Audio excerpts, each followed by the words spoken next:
So this problem, it's a relatively simple problem, but it requires you to know one simple fact. So let's read the question. It says, you hold the ball in your hand at a fixed height and release it.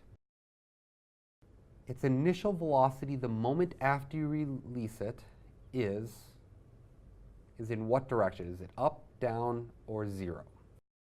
So I'm going to draw a nice little stick finger here.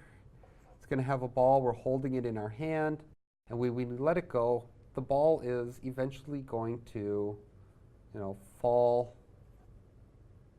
down to the ground.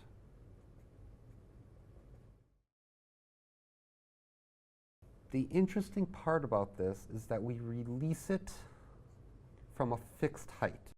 So that means our hand is sitting at one position, and we let it go. And the moment we let it go, the initial velocity of this object is zero. It's not necessarily intuitive why this happens, but the initial velocity is zero because we released it. If the initial velocity was not zero, that means we had thrown it. But since we released it from rest, or from a fixed height, those are some common words that you'll hear, we released it from a fixed height or from rest, its initial velocity is zero.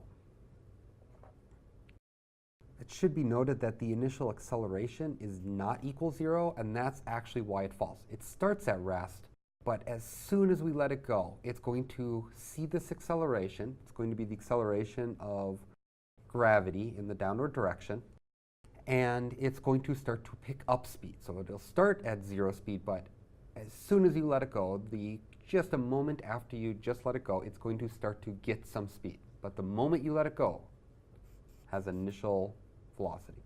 So when we're looking at our kinematic equations,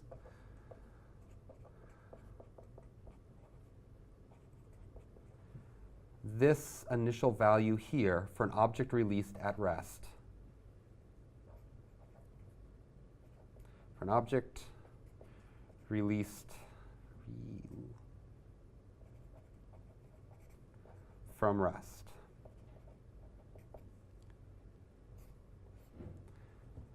so all the other parts of the problem, its initial height would be where it starts from.